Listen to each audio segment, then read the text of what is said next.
So I've unmuted.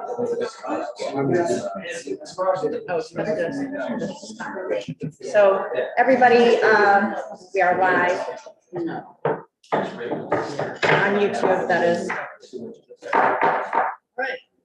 Good evening, everybody. This is the Town of Camden Select Board meeting for April 19th, 2022. We are live streaming on YouTube TV channel, Spectrum Cable TV channel 1303, as well as a hybrid Zoom meeting. The link for the Zoom is on our agenda packet, which can be found on the Camden Main website under Select Board meetings. With that, though, I would mention again, as we always do, that we have obviously a combination of panelists here ourselves, the Select Board, and maybe select others. Attendees may certainly raise their hand if they'd like to comment during an agenda item. And that's the best way to communicate. Do not use the chat function. Q&A questions can be submitted, but we can't guarantee you can get to all of them because of the duration of the meeting, sometimes the duration of the agenda item. So please feel free to raise your hand during the process. With that, I'd like to make two changes with the board's permission, of course, to the Select Board agenda for tonight. One is the addition of an item, which is basically to add an action item to discuss and set a workshop meeting date for us to review the two budgets we have yet to address, which are Snowball and wastewater. Second, that's one. Secondly, a tabling of action item 4A, which is the approval of the collective bargaining union police union contract to date certain May 10th, because in our packet is not the latest version of the negotiated contract. Could I have a motion to make those two changes, please? So moved. A second. Okay, motion made, second discussion. Not hearing any of those changes will be made. Thank you very much. Do we vote? Oh, yeah, only one in favor. Meeting is over, adjourned, Mark. I don't know why this is, Is it, it keeps readjusting so that it's only showing like our, oh, the top? Maybe it's, I mean, it's not critical, but it's just a little odd. So I might continue to Why try don't you to. play with it while I address Just, yeah. now to our agenda. First item is public input on non-agenda items. Does anybody have a non-agenda item they'd like to address tonight? Not seeing any hands, we'll move on to item 2, which is a public hearing for liquor licenses for a couple listed on our agenda. The process of the purpose of a public hearing is to allow the public to provide input to the Select Board in its deliberation of the matters at hand, in this case, liquor licenses. We ask if you would like to make a comment for, against, or to speak to any one of these licenses, please raise your hand. Address me and the Select Board. Please try to be brief, succinct, courteous, and if you have any questions, please feel free to ask. But when everybody for the public who has had an opportunity to speak to the item, I will close the public portion of the public hearing, and there will be no more input from the public unless a Select Board member has a question, somebody who has previously spoken. And at that point, the Select Board will revert to deliberation on the matters. The first we have is the application by Howard Stewart LLC, doing business as Barron's Restaurant at 2 Wayfarer Drive for a new Class A restaurant lounge liquor license. Anybody from the public would like to speak to this license? Again, not seeing any hands. We'll close that portion of public hearing and revert to deliberation by the Select Board. What questions? No? I'll make a motion that we approve the application of Howard Stewart LLC, DBA Barron's Restaurant, the 2 Wayfarer Drive for a new Class A restaurant lounge liquor license. A second. Motion made, seconded, discussion. All those in favor? 4-0. Thank you very much. Application, the second application is for Bravetta. What? I know Josh wanted to support this application. We just voted on it. Thank you. You can go home. Josh, you're very effective. Thank you. The second item is the application of Bravetta LLC, doing business as 40 Paper at 40 Washington Street, by no coincidence, for a renewal Class A restaurant lounge liquor license. Anybody in the public who would like to comment or against or just speak to it? Not seeing any hands, we will close the public hearing portion and revert to the select board discussion, motion, deliberation. I would like to make a motion that we approve the application of Brevetto LLC DBA 40 Paper at 40 Washington Street for a renewal Class A restaurant lounge liquor license. Second. Motion made, seconded. Any discussion? Not hearing any. All those in favor? 4-0. Thank you. The end of the close of public hearing. Thank you, Josh. Going on to we have 6 items on our consent agenda tonight. The first is the appointment of Code Enforcement Officer Clint Beveridge as a licensed public inspector. Approval of a license agreement for new owners of Harbor Dogs. Approval of veterinary lodging license for Abigail's Inn, Barron's Restaurant, which is new, the Belmont Inn, Camden House of Pizza, and Wolf Beach. Approval of the village green application for Megunticook rowing, which is on Sunday, May 1st, from 10 to 4. And the request from the Rotary for Camden Rotary for approval closure of Atlantic Ave on July 4th for music by the sea concerts. Lastly, approval of the assembly permit for the classic cups by Lyman Morris on July 28th to 30th, 2022, and approval of temporary signs for downtown lampposts. Are there any objections to the items on the consent agenda? Not hearing any, they are hereby adopted. I just have one comment, Bill. Sure. Is it the classic cup or classic Yes. cups? It's just one. Just one, right, that's what I thought. I thought, Yeah. ooh, we're growing. Sorry for the typo. Anyway, on to our action items. The first, I'm going to insert the one we approved earlier, which was the workshop date for the snow bowl and wastewater budget review. Which we do have, but we have to address it, and we have a 3-week period between now, tonight, and the next select board meeting, which is on May 10th. So I'd like to, so we can find a time, date and time where we can, 4 of us can make it to a workshop with, obviously, snowball personnel and wastewater personnel. I know that a couple of you have the first week in May out of pocket completely, and that week, is that correct, Mark? And something. I'll be on Wednesday, Thursday, Friday. All right, well, it seems we also have the alternatives of, Week before.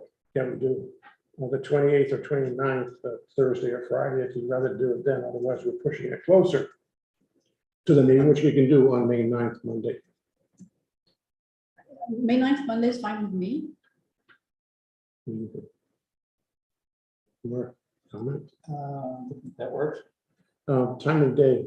ladies and Anytime. gentlemen. Allison, what do you think? I'm wide open. I need to do end of the day. It's a busy work day for me. What time's the end of the day for you? What time is the end of the day for me? Midnight. I know. Stupid I mean, question. it's easier for me if it's a little later because of the kids going to bed, but I can do my best to be accommodating. Can we do 6? Sure. All right. Is that good? It's not great, but it's fine, I can live with 6:30? it. It's fine, All right. yeah. Let's it's- try 6 o'clock, because the big problem will change. Let's do 6 o'clock, May 9th, Audra, and we'll have that set up on that here. Great.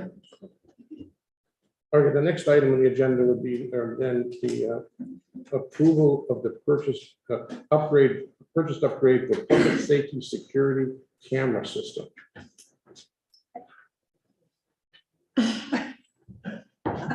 Talk to me. Good time. So Randy will explain the I just wanna know who's gonna what's speak to it. happening, and I'll answer money questions, and any more complicated money questions, Jody's available to. I want Randy to answer all the questions. We need to upgrade our And you are for the record. Randy Gagnon, police chief. I've only been gone a few weeks. We have a closed circuit TV system in the department that monitors all the entryways inside the department. Yeah. We also have audio video recording for all of our interviews, which is in the interview room. It's in the front lobby where the phones are, and also in the interior front lobby. We've had this system in here since the building was done in 2003. It was updated, I think, in 2012. Like with all technology, it wears out. We have filled our memory space in it, and like with technology, a lot of it's not being supported anymore, and we are on life support with it. If it crashes, we will not be able to recover any of the data that we have, our interviews that we have on there or any of that. So it's, I had put it in the budget for this coming year, but Audra has to make decisions, and I'd rather have cruiser than a camera system, but unfortunately I need both. This will upgrade the cameras as well. So any questions you have, I can answer. Let's just go over the total proposal, what's being recommended here in terms of major components and total costs. When they did the sound system in our last upgrade, that is still good, so we don't have to do that. The last upgrade was around 27,000. The price of the cameras and stuff have come way down. We are going to reuse our audio system that records. We're going to add a couple of cameras on floors that we don't have cameras on right now. In the public safety building, we should have every door spaces that I think we're going to put them in the back bay. In the fire department, there's also one door on the back that doesn't have a camera at this point. When we bring somebody in who's been arrested, they are on film from the time they get out of the cruiser, when they enter the building, when they go into the intoxilizer room. That's audio video recorded. We are mandated by law to record all major crimes interviews. We do that in our, either in our conference room or in the booking room. So that's basically what we're replacing is the hard drives, adding some additional cameras, upgrading the cameras. I did a similar upgrade in Rockport. Rockport didn't have any cameras around the building. And the difference in the camera system that Seacoast is proposing is exactly what I put in over in Rockport. We're doing a little bigger scale. The quality of the video since we've upgraded the last time is just unbelievable. The lieutenant and Jeff, I think, go in every morning and look at the server, hoping that it hasn't crashed overnight. But they're going to be in pickle if it does, because we have many current cases that we have video on. It's evidentiary in nature. Total cost, Total cost is 12,489.38. about 13,000. Yeah, and there's also a $65 per month that we want to add in there as well. New systems, we're going to be calling them quite a bit until everybody gets familiar with it. Price per hour to come in is Questions, Audra, what budget, will be budgeted for this? No, so this would, we're proposing that this would come from the public safety reserve, and there's currently 65,000 in that account. Question forward, Allison, you have it. So is this all exclusively interior? What, interior, exterior. just around the public safety building? Where's the wash bay? That's the fire department bay, Oh. very back, where they keep the, Okay, yeah, I was. Does this allow us to see anything like in the surrounding area, or is it really just? no, it pretty much covers just, we wanted, when we put that in there, it was to cover the doors, basically. Somebody coming in falls down, we get that on video. The other thing that we want to make sure is because we don't staff 24 hours in the administrative assistant, somebody coming in there to make a 911 call or call dispatch, we have that on film. If somebody gets chased in there, domestic say, that's all recorded. Does that ever happen? We have used that many times to go back and look at stuff. Somebody said something to them and we were able to pull video up. I can't think of a time right off the top of my head, but I know people come in there in panic state, and you know, it's good to have that. Oh, yeah. And I will give Knox County Dispatch access to those cameras, so they'll be able to pull them up at their office in case something like that happens. I really, well, that's one of the things I just like most about the new system, where you go in there and you feel like, oh, I'm at the police station. I'm gonna be able to talk to somebody, and you're like, oh, which phone? And then it's just so Well, personal it's and not the so. whole office that has Mhm. recording. Oh, I don't have a problem with the recording. It's just so impersonal, but Unfortunately, that's the world we live in. maybe it will make it a little bit nicer to think if I am talking to the Knox County people, they'll be able to see me in there. No. If you are on that phone. Yeah. Then they will be able to see you. I'm just gonna give them a link to the cameras. Is there any thought about expanding the surveillance system to other parts of town? It just seems like, wow, we have every single footstep that anybody ever takes in the public safety building well documented, yet we have no idea who's vandalizing the public bathrooms. I'm Because not gonna they're- ask you to put cameras on the bathrooms. If you wanna do that as a board, be my guest. But I'm just wondering, like, as a tool for I- solving crime, is there, I mean, we have the crimes that we haven't been able to Have you ever been to solve England? to England, Yeah, not since I was a London? baby, Yeah. actually, but but that's why it's You- becoming good. You can't get anywhere in London. I don't know. No, and you can actually take the subway at like, or the tube at 2 a.m. You can be a single woman taking the tube at 2 a.m. Nobody's gonna touch you. You're recorded You're everywhere. recorded in London. everywhere. is this an argument for or against? Well, Oh, I have no issues with cameras at all. I mean, put them all over town. It really helps. You us. like them? Oh, yeah. no, so the issue for me is not having cameras.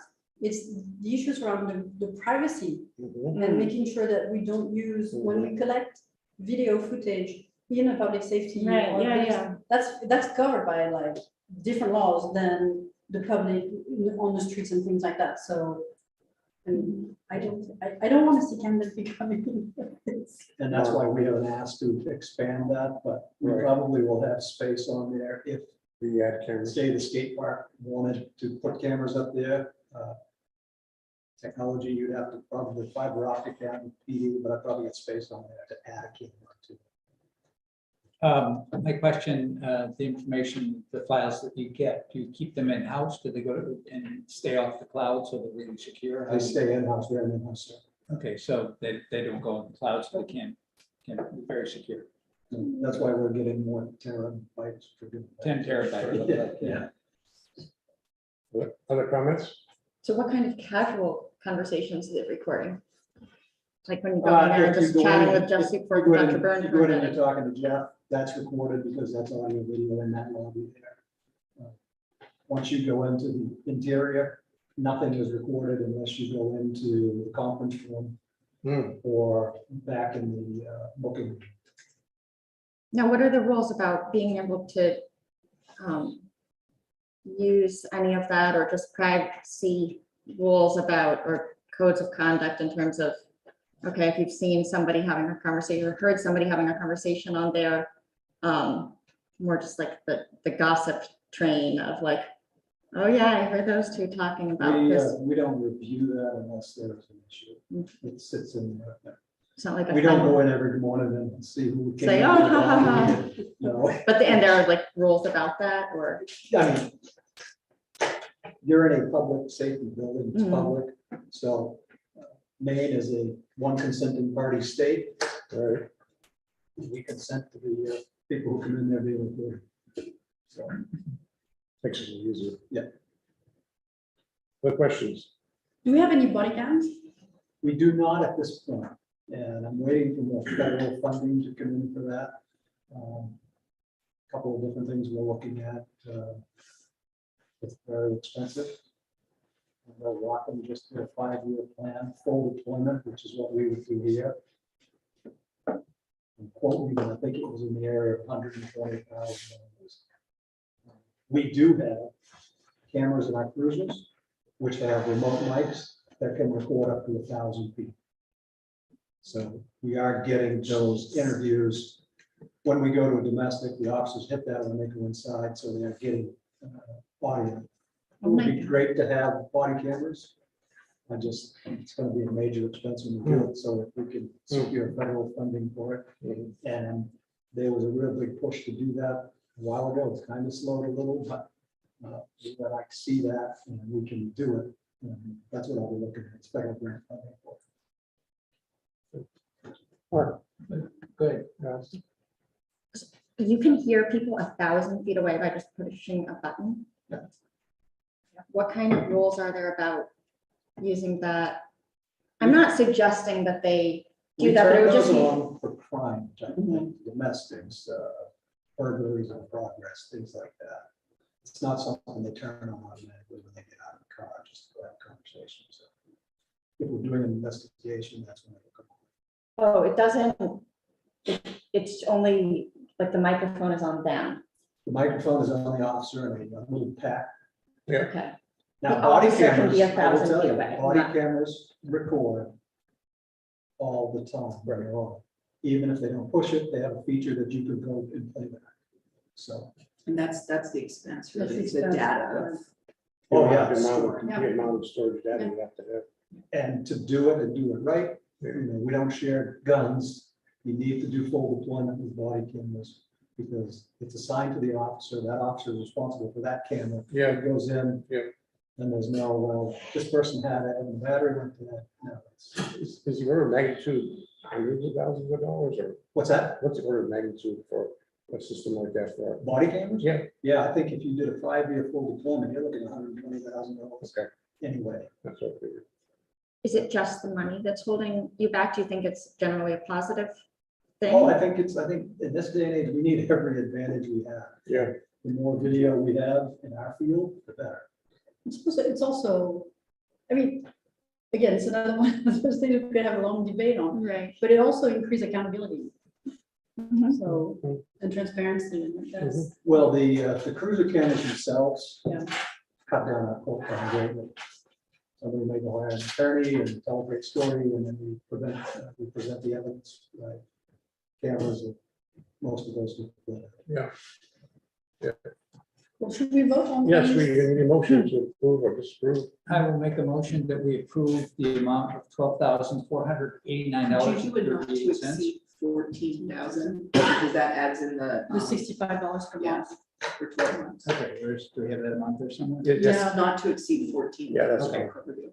Okay, not to exceed $14,000 for the new security system for the public safety building. I second. Motion maybe second discussion. Did you Ray, did you have a remember? discussion Can point? I ask one question? Yeah, sure, go ahead. And just really for information. Oh, sure. Ray Andresen, Cove Road, Camden. Will these cameras be recording everybody that comes in to vote since that building is used for elections? And is there any state statutes regarding that? I don't believe there's any state statute on that, but it does record the front of the fire station across the front of the doors, and it records the back bay. I think there may be one towards the back. Yeah. I'd have to double check. No, I don't. I was more concerned with any state statutes than mine. That's a good question. Again, I think that falls under its public safety building. Yeah. All right, any other discussion? All those in favor? 4-0, thank you. That was easy. We look forward to the video on channel 13. The third item on our action item list is approval of a snowball suggested surplus, use of surplus or expenditures. One of them, Oh, I can. no, I No big can absolutely do it. deal.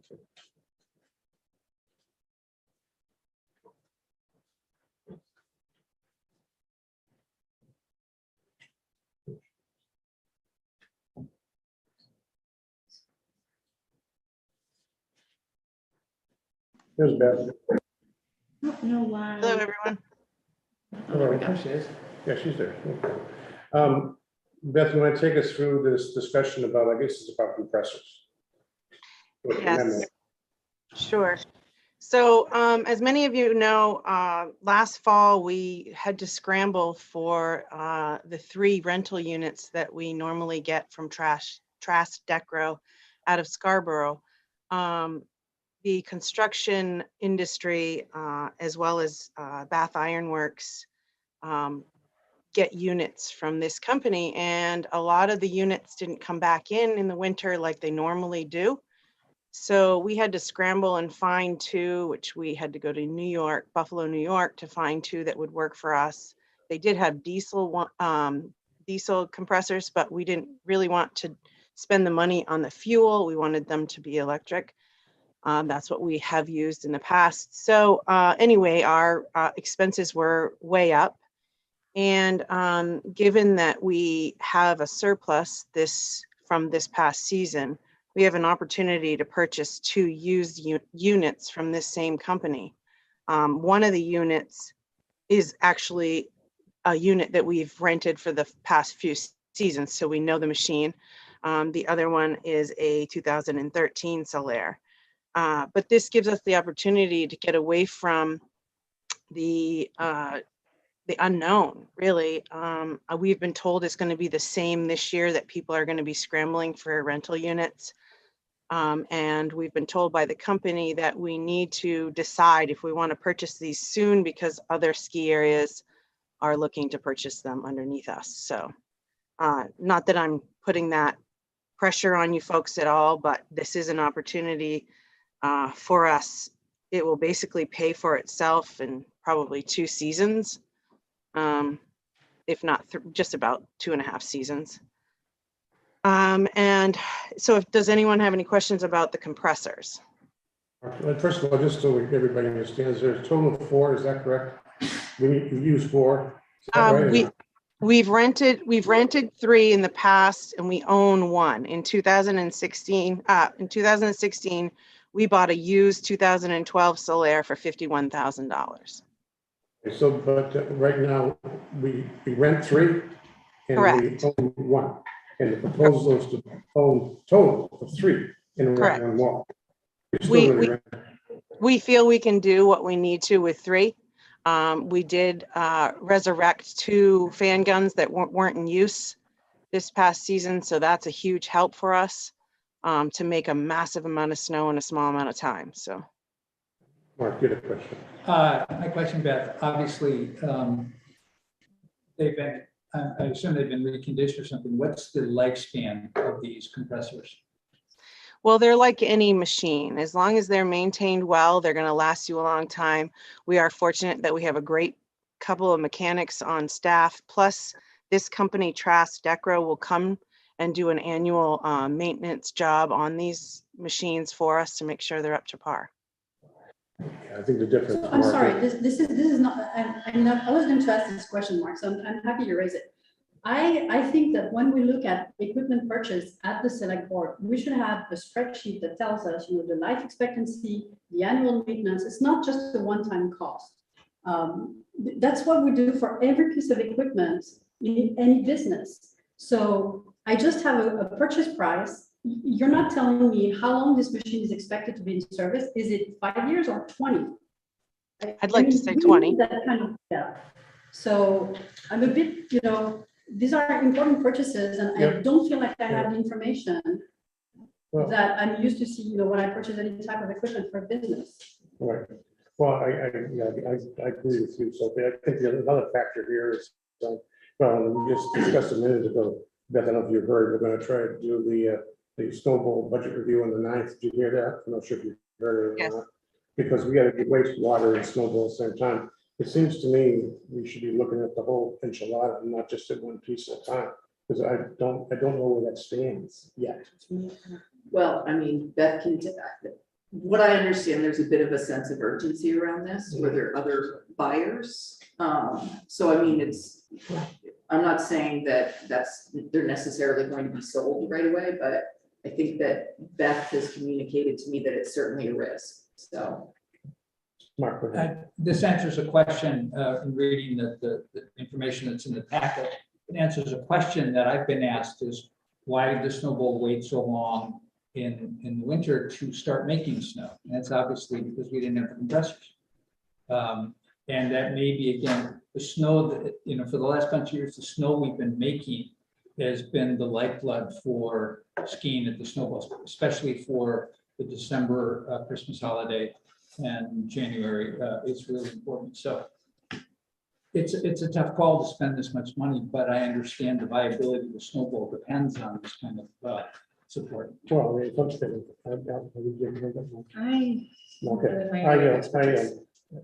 $100,000, and that's eating up almost all of the money. Almost all of the money. I believe we're about on the order of magnitude 120, 130,000. It was in the black this year from the operation of snowball. That's 10 order of magnitude. So there'll be something left over, but is this where we want to spend that money from to its financing thing? Well, I think another thing to consider is that we did receive that $408,000 Land and Water Conservation Fund grant. Right. Which we need to match Right, 50-50. So Right. we need to come up with $408,000 worth of match. Coastal Mountain Land Trust was bundled into our applications, so they're providing a portion of that match.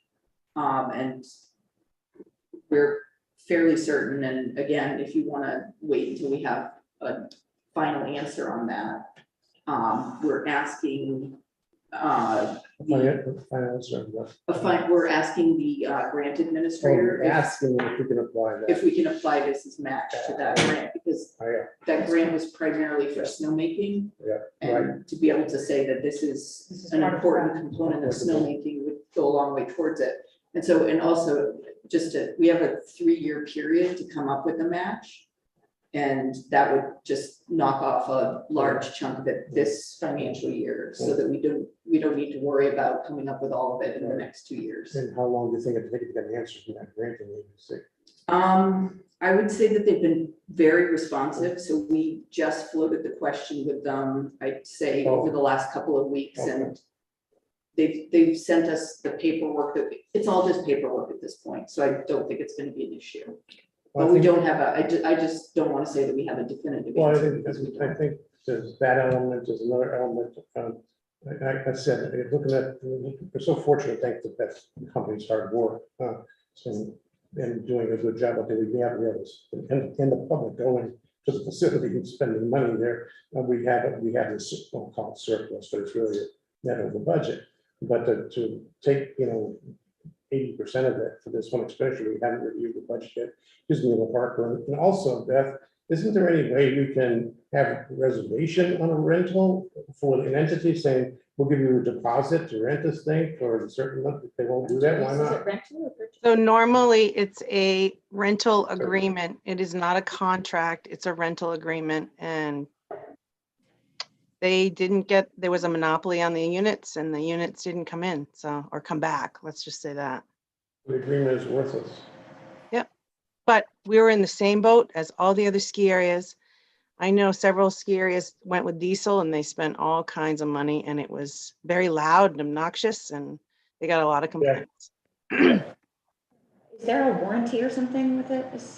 Rather use what they They're do. used. Right, that's why I'm So they asking. have a warranty. I mean, it just seems like just a massive amount of money to spend on something that we don't know, but I'm not. Well, Well, I mean- I guess to give you a little bit of I also don't know context about behind the it, Beth, snowman. for the compressor that we do own, that was purchased new, wasn't it? No, we got it No. used. It's a 2012, same exact unit for $51,000 in 2016.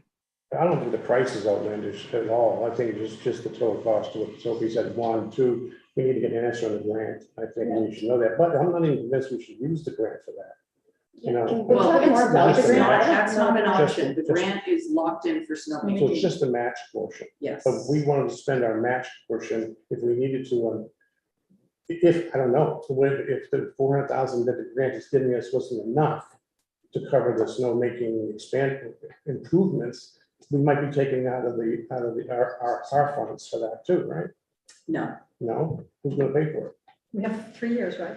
we have 3 We years have 3 years 3 years for what? to come up to with a come up with a match. match. We don't have to come up. No, with I a- understand, but what I'm saying is if the grant is $400,000, rough numbers, we have to match $400,000. Right. If we take this money out of that money, that's the 400,000 for that match, then we have less No, money to they, spend on they the wouldn't, garden. they wouldn't look at it that way. That's, yeah, we have to just come up with a matching contribution to the project. We can exceed that. So if we decide as we're going through that project, we need to budget more funds I see. because I see, for whatever because the reasons. $400,000 being exceeded. Yeah, they don't, I mean, exceeding your matching contributions It's is not- a good thing. It's a good thing. It's not, it's, Well, we should confirm that, I think, and I think I believe we should take a look at the whole budget and make sure we're doing it, only talking about 2 weeks. but also, I mean, to me,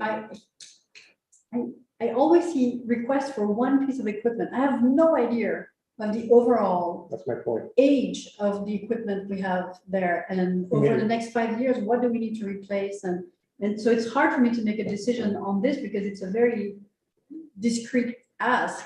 You know, it's 2 compressors, but what does it mean in the whole equipment we have the snowball? So. Yeah, it's piece of the pie. Sorry, Beth. And I think it would be nice if we had a little time between now and the 9th, I guess it is. Yeah. To discuss, future, you must see future needs for not this year, but, as we go forward with the snowball for repairs, additions, or improvements, we should be discussing that at the same time in the 9th. Mark. Beth, how long do we have until you have to give them an answer? How long basically are these ours until we tell them we're not sure yet? Who knows? I told them that we would be going to the board. They said they will definitely not be able to wait until July 1st, like our normal budget cycle. So So can we wait until, because we'll have our full budget, what, in 2 weeks? Well, May 9th, when I'm closing a workshop, and May 10th, I would hope we would be able to come and approve in a select board meeting the budget. Yeah, so can you wait till May 10th for this decision? I can definitely ask them, but again, if it gets taken out from underneath us, we'll be back at the drawing board and hopefully we'll have compressors to make snow. I think we should do it. Is there, I guess I also don't have very much information about the snowmaking grant. Was there something, usually with a grant, we would have had to say, this is our snowmaking plan, and this is why Yeah, we we need have a money, whole and this is what, so we engineer. must have certain things written down that make the case for having some sort of a plan. We have a big plan. I'm happy to send it to you. So maybe just things like that would be, That's been around for a while. That's had that for a while. but I don't We've said it. know if it's something I just haven't been paying attention in meetings, but it doesn't sound familiar I to me. don't think we've had it before. I know. But so basically the one piece of information we need is whether it fits in the grant, right? Well, I mean, We're waiting for an Well, answer from. I would say that's one factor, because of, how advantageous that would be for knocking off at least a third of the match that we need to come up with. But I think that also looking at this in isolation, in regards to what we need for snowmaking and, sort of the issue that we had this year, because I think Beth is just trying to make sure that she isn't facing the same issue in December I don't of blame this you. coming year that she was. I would do the same thing if I was in Beth's shoes, but it's hard to look at the bigger picture of the snowball, where it's going, how it's going. Basically, a comment that was made during the budget committee meetings was developing a plan for the future of the snowball. I think we have to discuss that too, at some point in time. Yes, but As we do with the sea rise in the harbor, the snowball, unfortunately, in the warming climate and et cetera, we need to address that here too. But more importantly, I think to the practical reality, and that is, I think Beth and company have a good handle on other elements we may need to think about investing to keep it alive and well for as long as it can exist.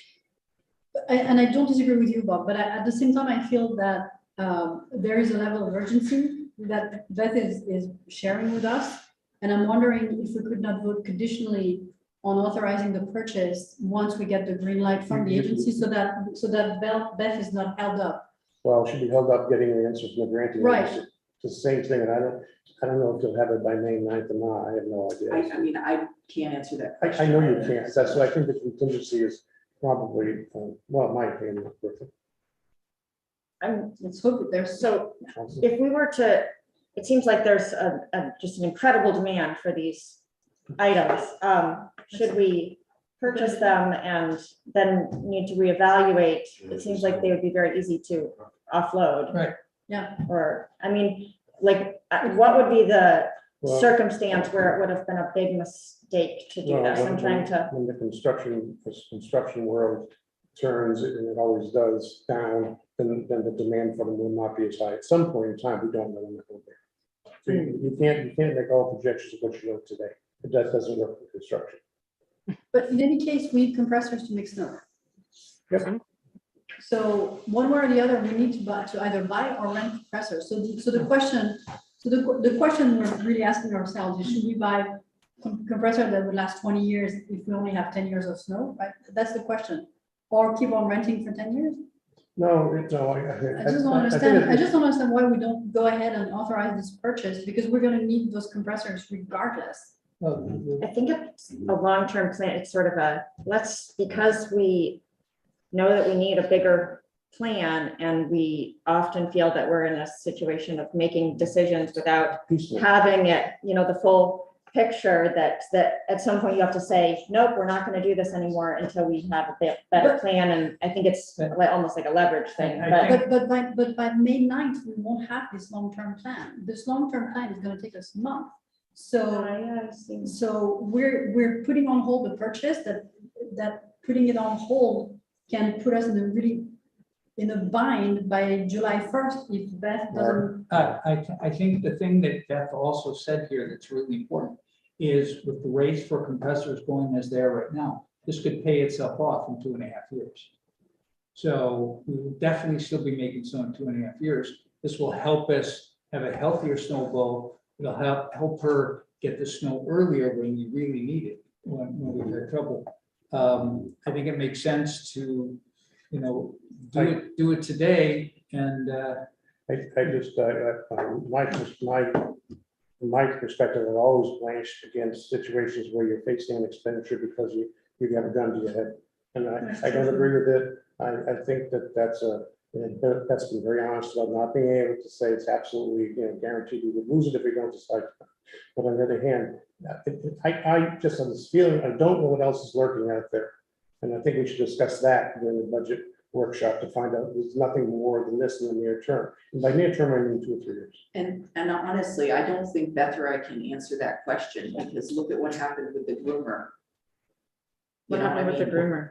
It We had to replace the tracks. And it cost how much? Yeah. Something we already had to deal with. Yeah, Okay. yeah. And I mean, I think it was an expensive year at the Snow Bowl. There was a number of large expenses that weren't anticipated. I mean, it's an expensive facility to maintain. We have a lot of expensive equipment out there. It is, but we have to have a track record of what it's cost us on average per year for maintenance of equipment. Yes. And- Oh, and absolutely, I but wanna I'm just saying that, make- Is that in the budget, Audrey? That's what I want to see. Is well, that- there are certain things that we can put in the budget. There are certain things we can plan for, but there's a lot of Sure. other things that we just can't, like the beavers and the mice and all, all of the other things that we've dealt with over the last 3 years. I mean, Yeah, when you're developing a budget, you develop what you, on average, we spend in maintenance. You have a contingency on the budget also, for covering some of the things on average you've seen that have happened, that you didn't anticipate. right, I understand that, and that's what we've done, but I guess what we're asking for, it's a known now. It's a known to us that we're going to have issues finding a compressor come fall. So I think that, we're just trying to remove one of the factors that's a known so that we can sort of go into the year with at least one issue that's been addressed and solved. And one other thing about it is this year we have the money to purchase them. Yeah, We have that. My point I made earlier was. I mean, I can see why that wouldn't necessarily be comforting to you all, because I could come to you tomorrow and say, well, a groomer's broken and we're gonna Well, need another. The chairlift. It's not- Yeah, I mean, there's It's not just just so that. much. It's not just that, Audrey. Philosophically, what we talked about doing is taking the annual surplus, if there is anything, it has been the last 2 years, and putting some of that aside for the quote rainy day, when something happens. I understand, Bob, but that's what we've done, and I brought you a lot of rainy day stuff, is what I'm saying, Well, that was completely unanticipated. again, that should be a contingency. Well, it was, Bob, but we spent it, because we had rain. The contingency was adequate.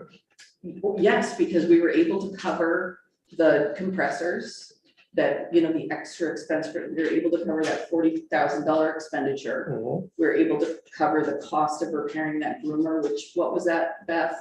57, yeah.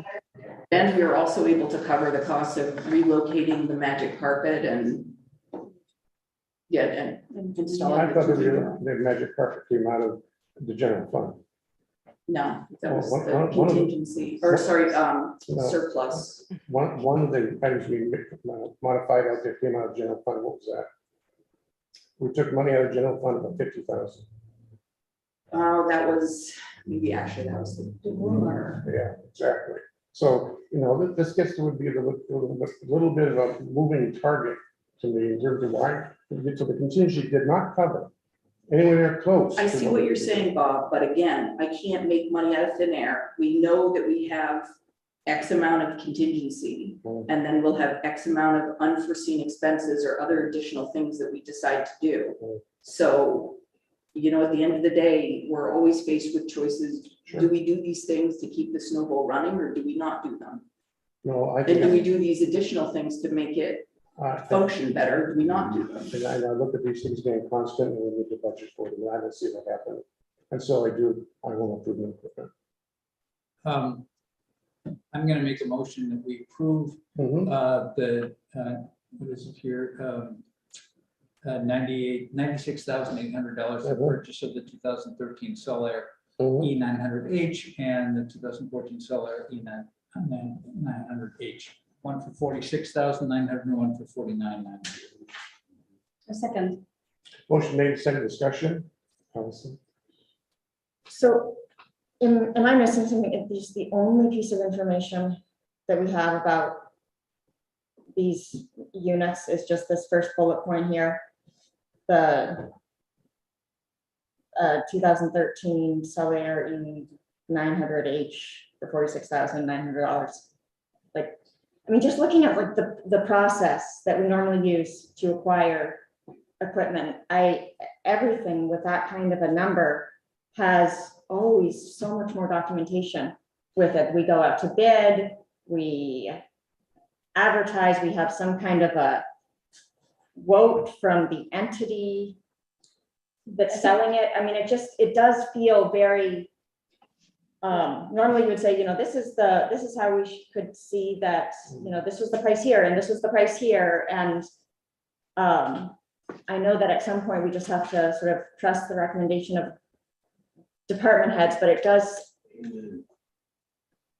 Thank you, Steve. And I'm generally really inclined to do that, but normally when you buy something, even something used, there's, you know, it comes with a 90-day blah, blah, blah, or, you know, just something that says, Warranty. you know, a quote from you know, you can go to any car dealer and they'll write it down on a piece of paper and say, this is what we're guaranteeing. Yeah. So this not being my field, it does feel uncomfortable, and it would be easier to make a decision like this if we had some documentation that says we looked at these, you know, 3 options. You could buy a brand new one for, you know, this amount. Like, what does a brand new one cost? $105,000. And I have all of that documentation. I am happy to send you the emails from the company if you'd like them. Basically, what they provided me with is the year, the hours that have been used. Again, one of the units is the one that we've had for the past 2 to 3 seasons, so we know it very well. Every year, the company comes and services even the rental ones all at once. It's normal, typical business. We have Tom Hedstrom's crew come out and direct wire it into the electrical system. It has to be done every year. You know, it's just part of it. And I do have lots of documentation I'm happy to forward on to you. I mean, it just normally some of that, just having some sort of statement like this is in good working order, or So we can have all. I don't that. think I would recommend it if it wasn't in good working order. Beth, this isn't about you personally. This is just this annoying municipal process kind of stuff that we go through that helps people that are not as educated about this be able to feel good about decisions. It's not a personal trust issue. Yeah, no, it's not at all bad. Done a great job out there. This is all about the process of it. I think, yeah, more information would be helpful, not the least of which I add to that, what else is lurking, because I think we need to have that also. Yeah. That's from that perspective, I feel very uncomfortable with this, probably very wise expenditure, by the way, but I can't approve it. But anyway, any other comments? No, I said, no. All those, any other comments? All those in favor? Opposed? Well, is that half a hand? I'm very torn about this. It's probably not that consequential. I think we could probably wait 2 weeks and. So no.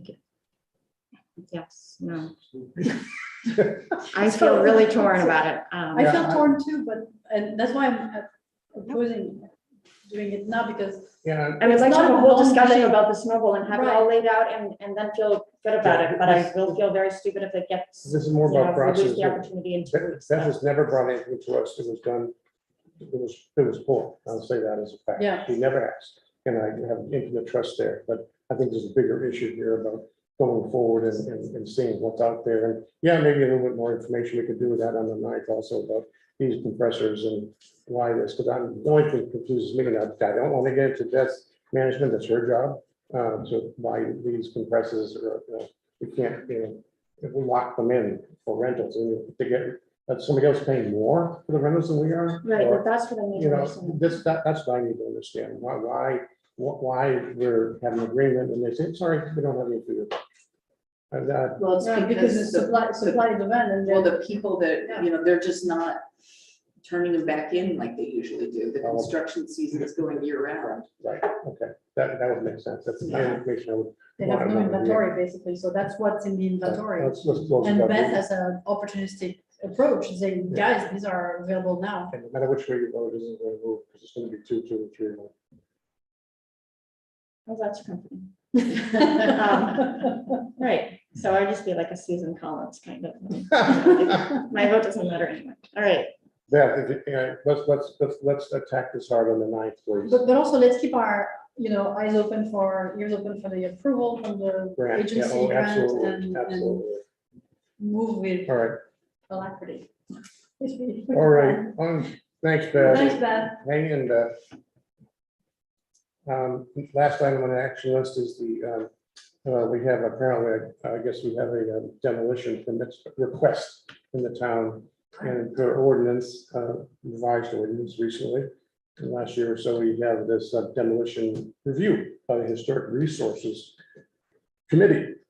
So, yeah, action here is to discuss and the Historic Resources Committee addressing this issue. where is the demolition permit itself What are we included in the packet? Why not? Because you're not reviewing it tonight. You're just appointing members of a group that will be. Oh, we're appointing members, the temporary membership that will, how many people do we need on this commission? Well, It says 5 members and 3 alternates. and listed in our packet, I believe. So, yeah. I mean, so I guess what I'm trying to get to is what's the hurry There's a 120-day time on it. and when does that start? Probably almost the permit date. Do you have any idea, Otto, roughly last week or two? It's probably at least 2 or 3 weeks. From what I understand, this needs to be done early May I would think so, Well, why because would that? you only be? got 120 days. You got because 2 of our months. ordinance. You got 120 days in there. And at the 121st day, the owner person can go demolish with a permit. Well, from what I understand, the portion of it, and this, like I said, this is just from what I understand. The historic resources review needs to be completed by early May. Okay. No matter what it is, it's pretty urgent. I agree with you, because even 120 days goes by pretty fast. Yeah, I don't want property, I know nothing about it. But if I we- don't want them to, I'm just, Mhm. people are gonna have questions about this and Mhm. I am wondering what they're gonna be told in terms of what their deadline is, because if it needs to be finished by May, that doesn't make sense in terms of the timeline. That would suggest that the demolition permit was received a while ago. And Like 6 weeks ago. I don't know, I just don't know. It would make it so much easier if we had, because, and the reason that I'm asking is because other people are interested in the Historic Resources Committee and not necessarily about this, this one issue, but if we're appointing people. We're appointing them on an interim basis. Right. To address this specific issue. Right. And my understanding is that we're appointing people whose term have expired, so they already have the expertise Yep. of the Historic Resource Committee. Oh, yeah, no, and I know they're both really great and they both actually helped with the ordinance itself. And it's nice of them that they're willing to do this.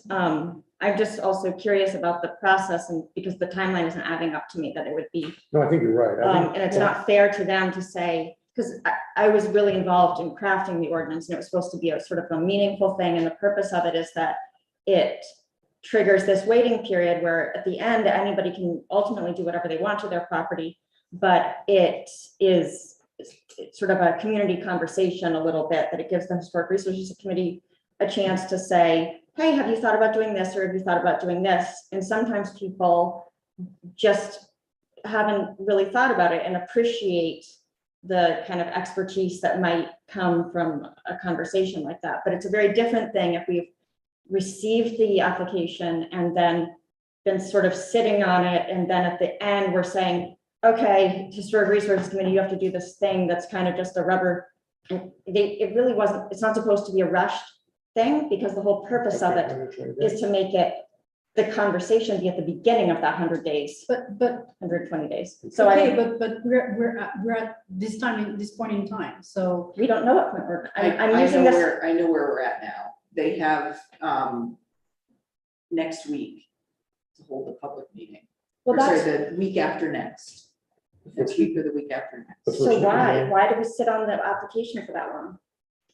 I can't answer that question. So that's what what we're asking them to do, is to not engage in like a meaningful, They did try to get on the last agenda, but they just couldn't on the agenda. So they- which still isn't, That's 2 weeks for it. so we've had it a few weeks. Well, I guess. well, if they've had it more than that, if the deadline is I gonna thought I be, sent you guys an email. well, even if it was supposed to be on last week's Oh, agenda. They missed the deadline to get Yeah, on. they missed that, but What- it's a matter of record when they request the permit, that date is someplace in our records, we know that. I think we should know what that date is. Well, it does, I mean, at the end of the day, it doesn't matter. We received it when we received it. We have an ordinance saying when we have to review it by. And you just need to get a committee together to review it. Well, it sounds like they'll have one day to look at it.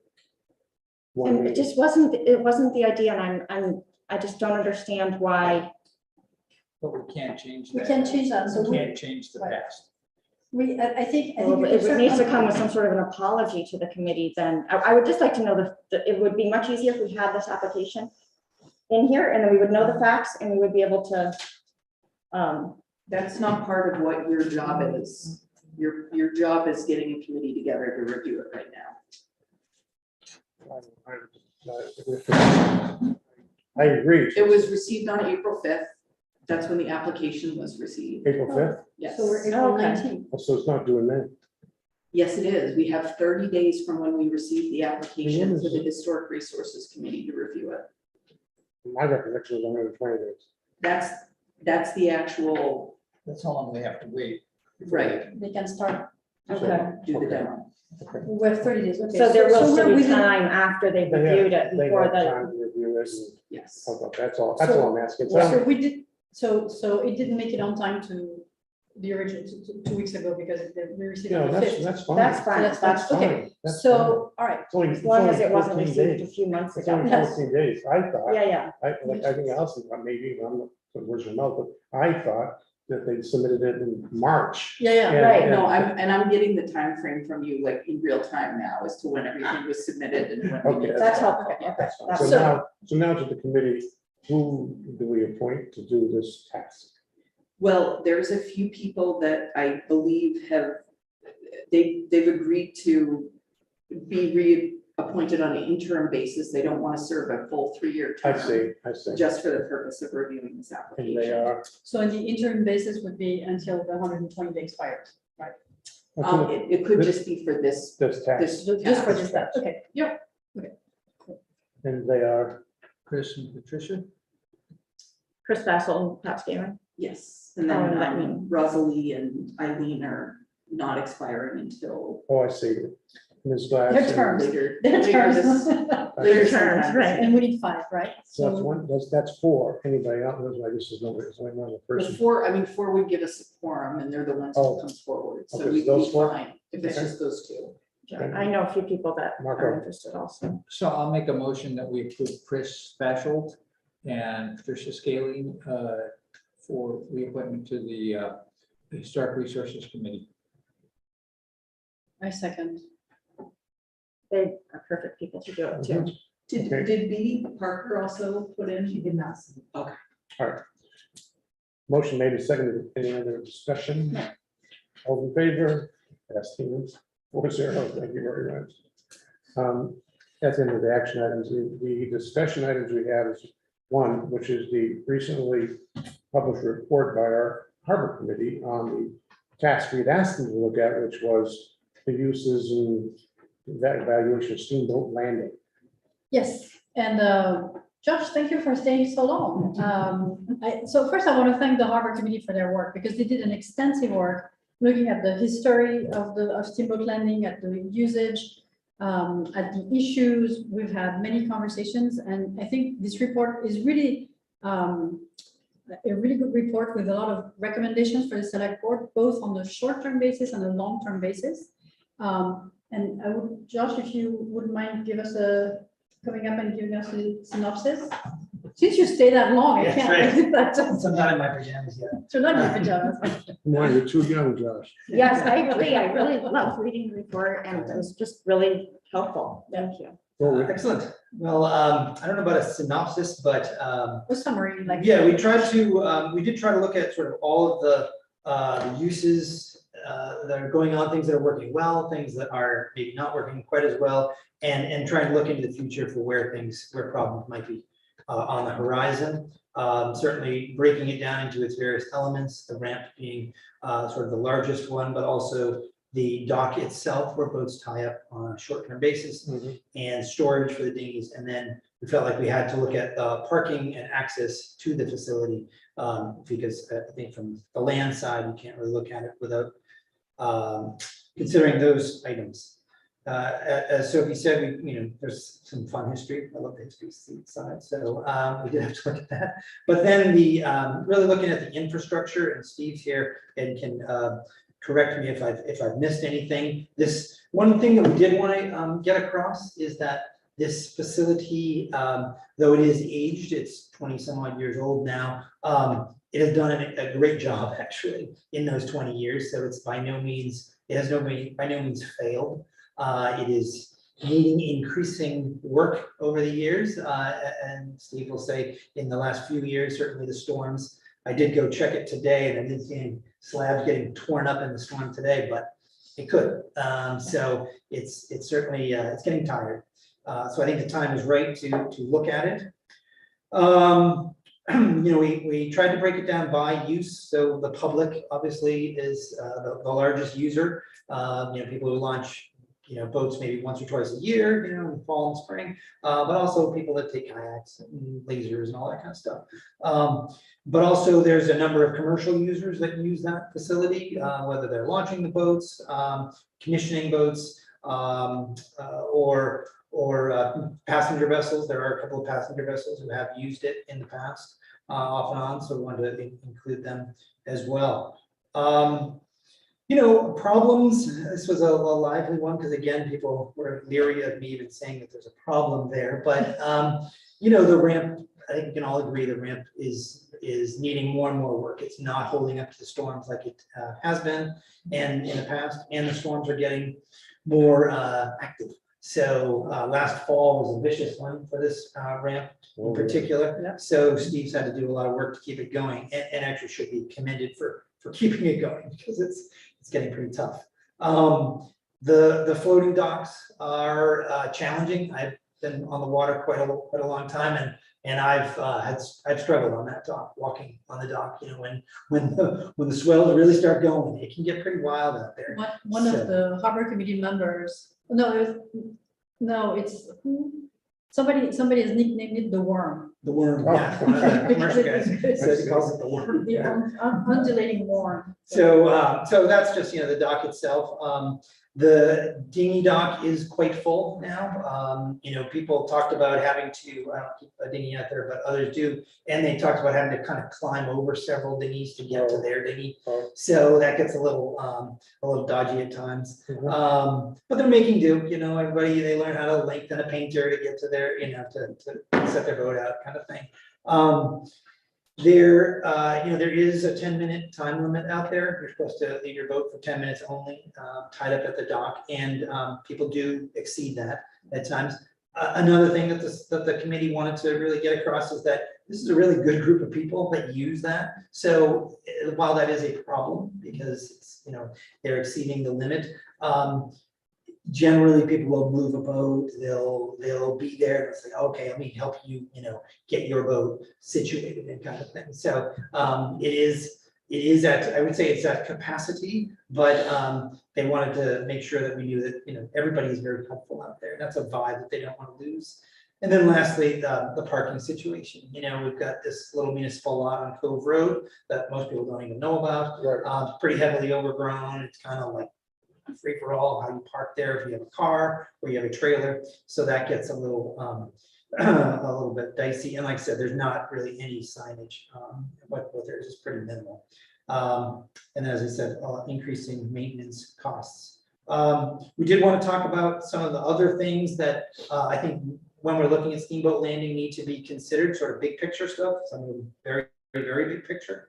One is Lyman Morse's proposal for a marina project off of Steamboat Landing. So I think that has to certainly come into play here and be a factor. The Army Corps, as you all know, is interested in a system of breakwaters in the outer harbor on the ledges and off Dillingham Point. So that would have a direct impact on this if that were to ever go forward. So I think that needs to be in there. The comp plan, whether or not you knew this, has a section where they talk about the state of Maine is interested in reestablishing ferry service. Yep. And therefore Steamboat Landing would be a viable location for a ferry terminal. We had a fairly lengthy discussion about that actually, and it was quite unanimous that the committee felt that was not actually a viable proposal, but it is something that the state has expressed an interest in. So I think it needs to stay on the radar. But I think yes, I agree with you, but I think the point is that Steamboat Landing as it is today would be completely inappropriate. Right.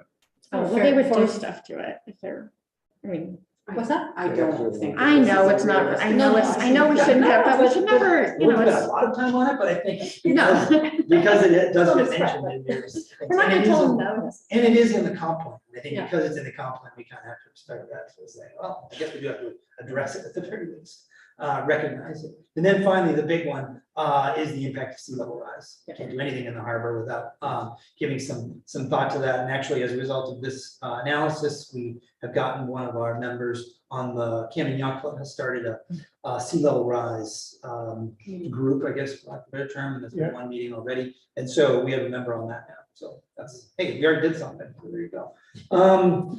So short-term and long-term, we wanted to make sure that we gave you a couple of different levels of recommendations. And the first one certainly would be keep going as is with Steve and others maintaining this facility because it actually does need somewhat daily regular maintenance. So I think that's important because it is such a useful tool and facility for the public. One that is both a long and a short term is to hire an engineer to actually look at this facility. We spent a long time saying, well, what could the dock configuration be? How would we do this? And we just were like, we're not, this is going outside our wheelhouse here.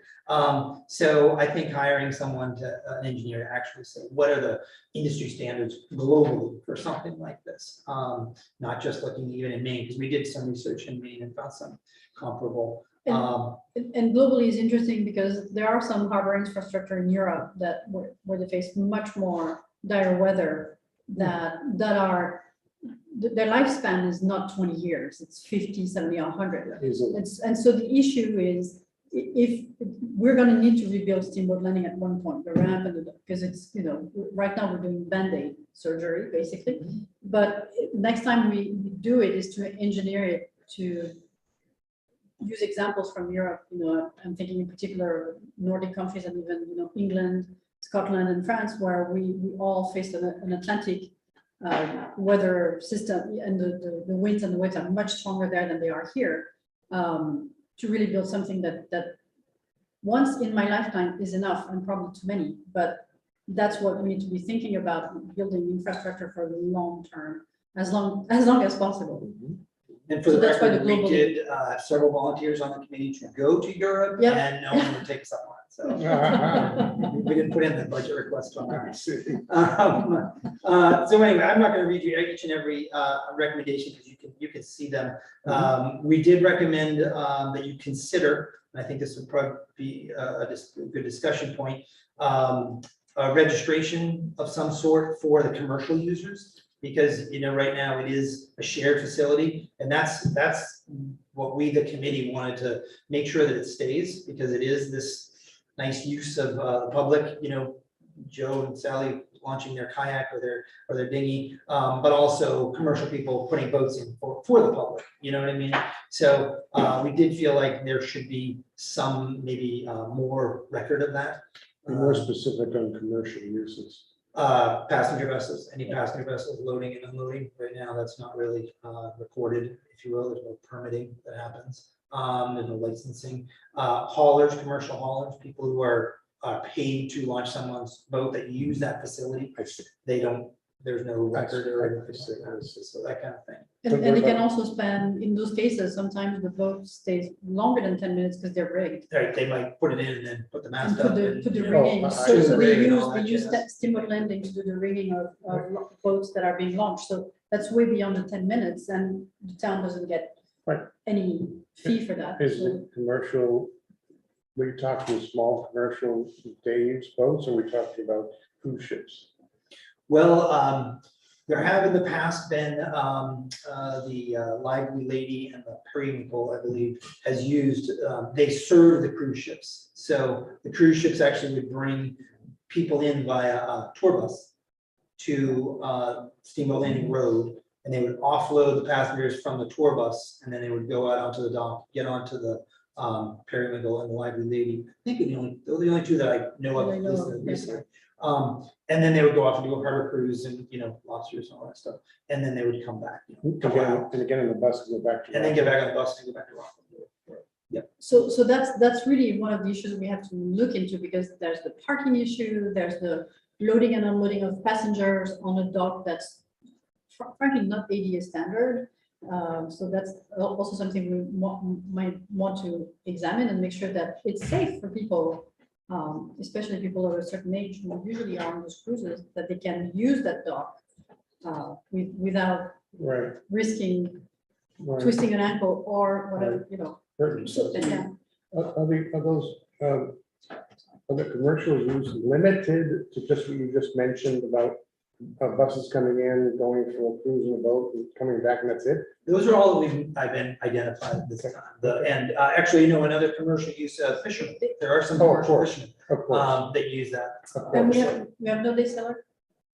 I did not identify any day sailors that use that. Nope. Okay, so- I didn't. Well, if So the, what we did. if the buses are coming in from Rockland and being dropped off on day sailor boats, it is day sailors. Well, it's a commercial passenger vessel, yes, so. I mean, but- the terms, and be careful terms we use, and one of those boats at least is a day sailor. Yep. License date. No, it's actually not. Not like. Neither one, neither one. Didn't you say Lively Lady? Lively, yeah, I was thinking of instead of that. I mean, we certainly rather have them going over there than having a tour bus come down to the public landing. I mean, there's a lot of traffic for the, Yeah, but there's no, the issue is that there's no real parking for the tour bus. The tour bus oh, no, stays- I mean, that's an issue for every, No, but they stay there. oh, I definitely recognize the problem. I guess I'd like to try to find solutions to that, because, ultimately, I do think we want to welcome people to Camden and find a way, and everybody that drives down to the public landing or drives, lots of people impact the use over there, and the tour buses are annoying sometimes, but so are some. But I think that's why there are specific zones in town, specific areas that are specifically for tour buses to load and unload. But nothing over in that area. No, There's Nothing nothing in over that area. I'm happy to field questions about that one word. That is, Because I Yeah, know sure. intimately. she does. You can. Audra wants to- Yeah, go ahead, let's come on Could up. I It's okay. ask the select board to assign a task to the harbor committee? Yeah, absolutely. Dovetails into Absolutely, this. yeah. So, That's essential, and that's what we're doing Yeah. with this, I think we need to there's concerns we've expressed, and we know how it operates, and we also want to be careful we don't open up Pandora's box. If somebody is using it commercially, and I don't hear that, by the way, but, you know, just if we say yes to one, we have to say yes to all. We don't, as we sit here, we don't have a choice. So that, as a select board member, I'm just curious, concerned about opening the floodgates, and that's what I think that the harbor committee needs to take a look at is what we can and should allow, including a 10-minute limit thing, where we have a 10-minute limit, what's it for? You know, we're not enforcing it. Yeah. But So it needs to be signaled better or changed. And that was one of the recommendations, was to actually enforce it and actually put up more signage and have a little bit more monitoring, maybe have Steve or one of his. Question, deputies. is a 10-minute limit workable? Is that the best limit to have? That's what is generally done at most boat launches. I mean, even at Bob Bridge, that's what they would encourage it to be less I than mean, that. I don't know even. anything about it, I'm just curious, I mean, there's that's- so many examples Yeah. there that it it's didn't. right. That kind of gets to the, you know, this is at its core, this is a ramp. This is really what this started as, is a launching ramp. Yeah. And so it's really designed for someone to launch their boat, tie it up for a few minutes, park their trailer, and then go back and take the boat and go on. More than that. So we should task the harbor committee. No So, good deed, but I mean, Do you want me to kind of Yes. spell it out? Because I feel Yes. like, we haven't exactly said what it Yeah, is. be specific, so the harbor committee doesn't do what we usually do, committees and send them off on a broad task without definition. Yeah, so Because Liz and Dom, who own a day sailor operation that operates from the public landing, have requested to use Steamboat Landing for another aspect of their business, which Oh. is, it's the periwinkle, right, Liz? Just the Yeah, periwinkle. do you guys have some Yeah, questions for me? So yeah, Liz can talk to you about exactly what they're doing, That'd be, but that's what I was trying to drive at, was other uses. I think given what they're doing, I didn't feel comfortable kind of No. answering that No, question, so I you're thought right, it needed to come to harbor committee and then the board for a final decision. I'm very nervous. I've never done this. Well, you start, you know. We're very friendly. Start off by Well, I singing, know. start off by singing, I'm- sing your favorite song. No. No, Liz, just introduce yourself. I'm Liz Joya, and me and my husband run, he's usually the one who comes, Dominic, and we run Camden Harbor Cruises. We have Lively Lady that has a day sailor permit, so we, at the public landing, and then we have Periwinkle that does not have a day sailor permit. So in the past few years, we have been running private charters out of Steamboat Landing that which was within ordinance limits. And we've always tried to be transparent about what we're doing. We're not trying to sneak around doing these trips. We used to take the cruise ships out of American Cruise Lines. They have between 130, I think their biggest ship, I don't know exactly, it's between 130, 150 people, something like that. They used to take the launches, they used to anchor in Camden, take the launches into the public landing, hit a couple boats on the way in. It was a disaster. They would be late for getting on the Lively Lady, it would cause congestion at the day sailor dock. So when we purchased Periwinkle to do charters, which especially during COVID, there was a lot of need for charters. It was, Yeah. private trips. So we said, well, let's bring them there. In our experience, yes, there are days that Steamboat Landing is busy. In our experience, there was like, oh, well, it's out of the way. There's not as much congestion. There is room. This is kind of getting them out of town a little bit. So last year, there were some problems. There were some folks who, and I do take responsibility for not being firm with the bus drivers. And some of it was things that we didn't really know what was happening. So we had the buses, what should have happened is the buses would come, offload the passengers, we can take up to 19 people, so it's not a ton of people, and then the bus should be going, which didn't happen. Some of the bus drivers got very testy with us. It was kind of, it wasn't ideal. If I had known that, that it was going to cause a bit of an uproar, we would have been a little more strict. Yeah. So when I appreciate that people stood up and said, we don't like what's happening. I guess the bus driver, there's one specific bus driver, he was on a hot sweltering day, he was running the bus with the AC. You know, and so we said, okay, we have to shut the buses off. Steve told us, you gotta shut the bus off. I said, oh, of course. So we said, you know, you can't just stay there with the bus running. So then, you know, in hindsight, I wish this had been nipped in the bud. So we could have made a working way of doing this. So being in limbo is a little difficult for our business, whereas, you know, we love Camden. We love everything about Camden. We like it over there. The people, you know, the 10-minute loading and unloading, I would say it's doable. 15 would be great, but I also agree with what he said. People are, oh, you got to come in, you know, we help each other, we move each other's boats around. I don't think there's, or at least when I have been there hasn't been an issue with that part of it. Yeah.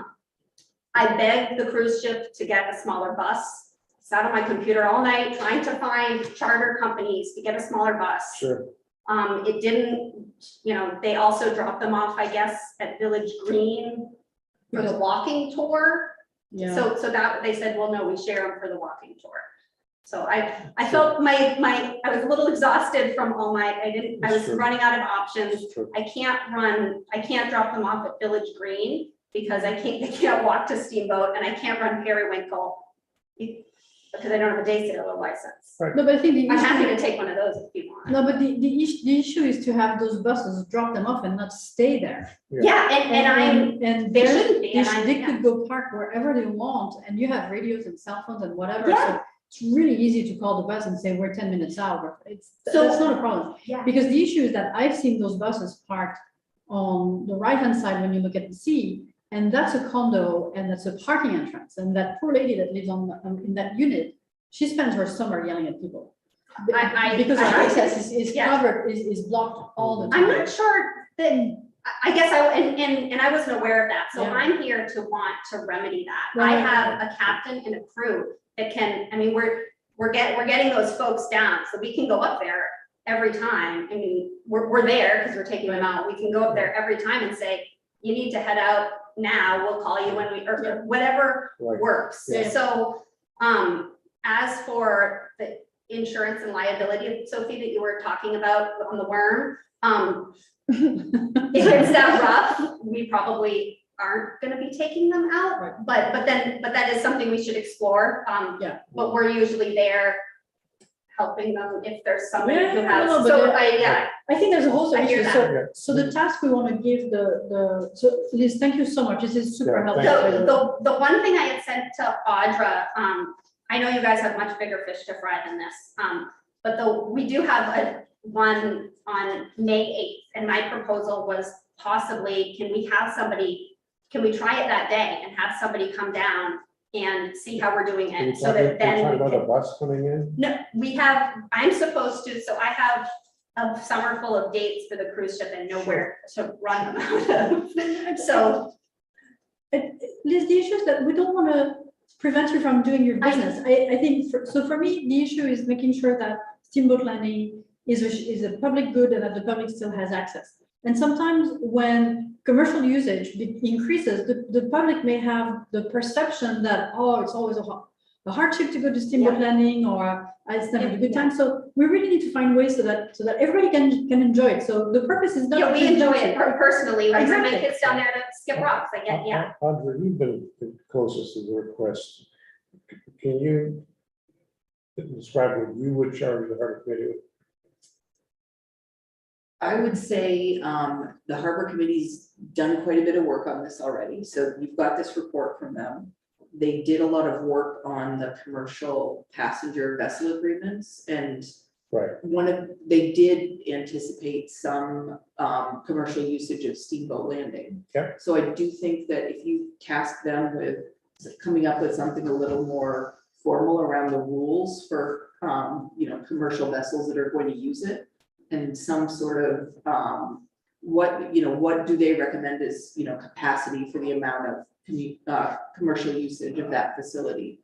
I think that would be really helpful for them to give that recommendation to you, and then you can finalize it. As I recall, before, I think there were four, Dr. correct me if I'm wrong, the agreements that were drafted, one of them has never been used, which was a Steamboat Landing document, which is basically a license of sorts to use Steamboat Landing. And because, yeah, that's the focus I see too, because our problem is if we allow one person to do something, we have to let everybody else do the same time. So we can limit the number. That's what the Harbor Committee has to look at. Allison? I mean, we could say it sort of in two different ways. If we let somebody, then we have to let everybody. But currently there, you know, if you look hard enough, there are many rules that might be being broken over there that we're not enforcing at all. And we've made the decision to not enforce really anything over there. And so to choose to, you know, enforce one of the rules is also a decision. So I guess, I mean, I have felt frustrated being transparent and several different in Rockport. When we weren't allowed to be here, we talked to Abby in Rockport and she said, you know, come down here, we paid the fee to use it. And then we went to Rockport to be transparent, and it wasn't a problem until we were transparent. And so. Right, so just, I mean, quickly, I think that, I mean, you have sort of a little bit of an urgency. So you we have an May 8th, urgency. I was and then you hoping have- that like we have this May 8th date, can we? Is it like May 8th starts and then it's every day after that? Or No, is it? you know, it's May 8th and then the next one isn't, I think there's a couple Sundays in a row. And then, you know, at some point it becomes once or twice a week. Because- And I have a full schedule, but that one was kind of like one, and then we have a week, at least a week grace Yeah, so period. just, but, I mean, I would say, I don't think the only issue is how long they stay. I think that it's sort of the sensitivity of them back. I've been over there and sort of seen it happening, and it's like they just back up and they back up and they back up, and eventually I'm like, oh my gosh, kids, drive your kayaks out of the way. But which I think are things that could be solved. I would like to be able to say that they could do it for this, you know, on this May 8th time, and have the Harbor Committee monitor that, or to say tonight, no, you can't do that until we have a full report from the Harbor Committee. I don't want to, might be a good opportunity for that to be monitored and watched to see sort of what the. I think Audra's stating, there was a press made to her, and she's just asking for the board and the board's hearing. There should be Harbor Committee, we need some input. We can't make a decision what we know tonight. Yeah, I saying no wouldn't expect until- the whole I'm summer. not saying no to anything. And, Audra and Steve can do what they want to do day to day, but they're asking for guidance, as I see it, in terms of setting perhaps a policy, perhaps enhancing what we have written already, whether it's 10 or 15 minutes. That's a small part of it. Yeah, and I mean, and I just don't want to put Liz and Dom in the position where, you know, we get, you know, where they're working on it, we're working on it, and you know, just in that time frame between when we have something a little bit more formalized, Yeah.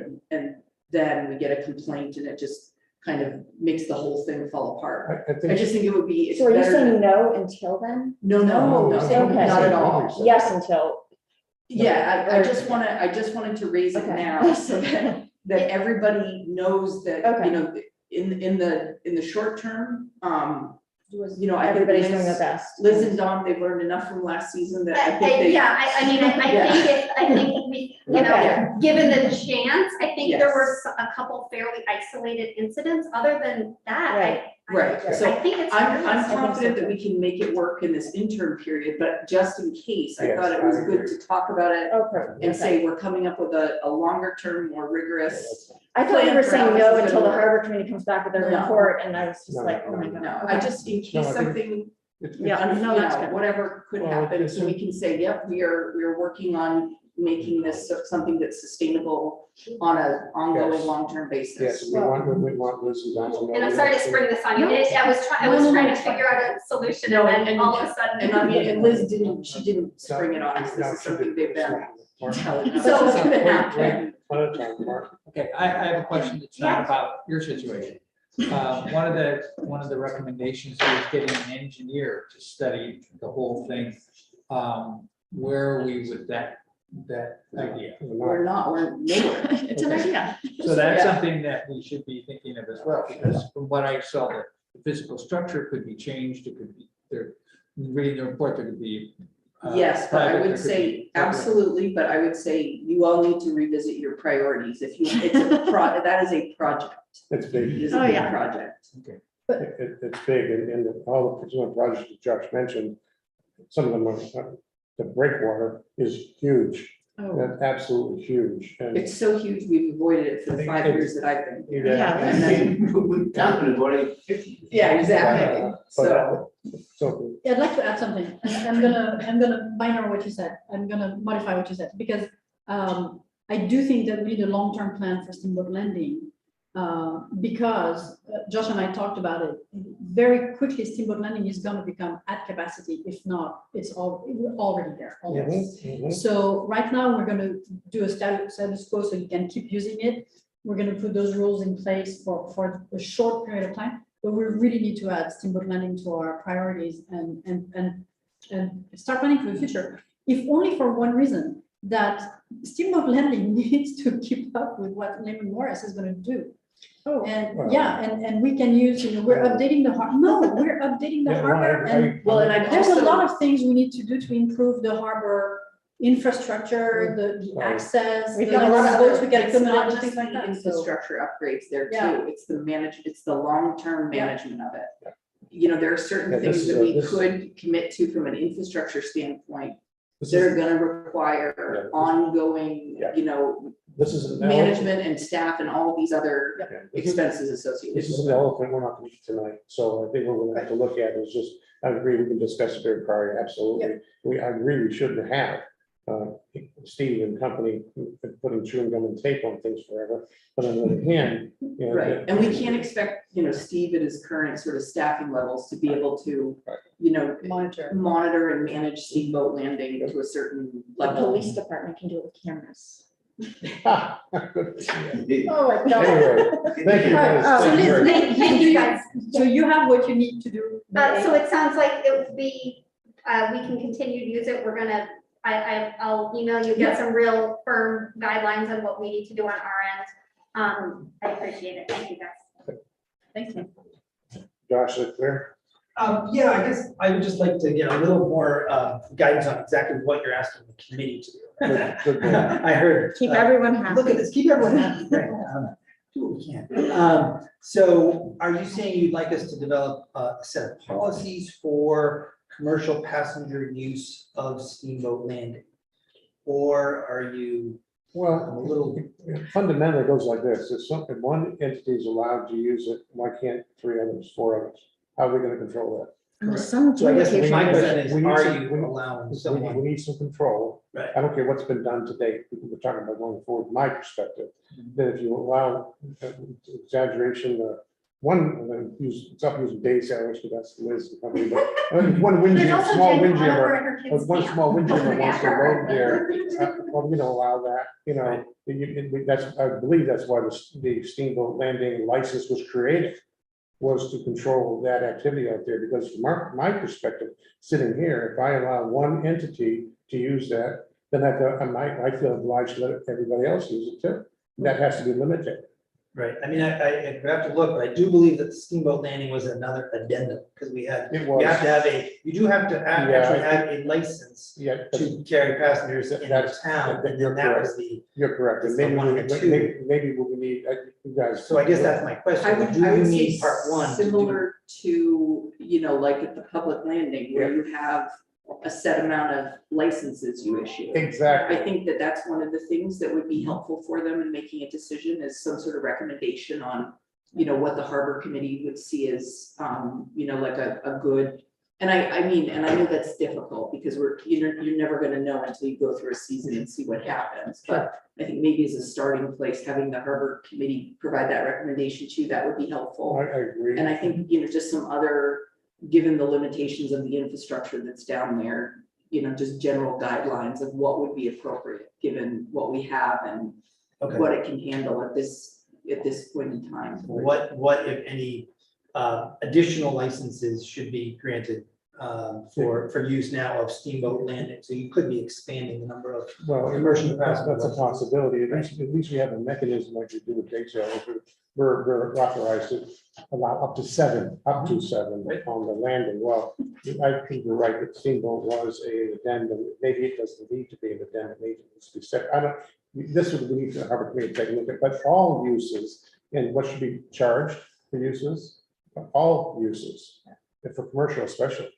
You know, if somebody's launching boats there to do fit up. I mean, that happens all the time.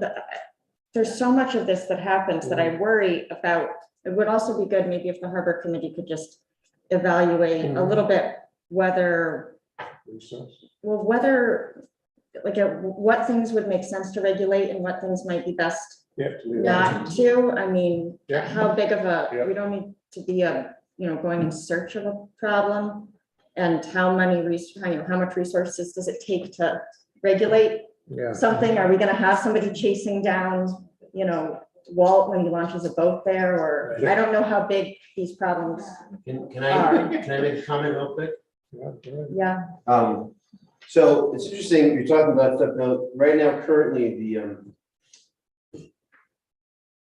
set of rules we have for the entire launching ramp is that.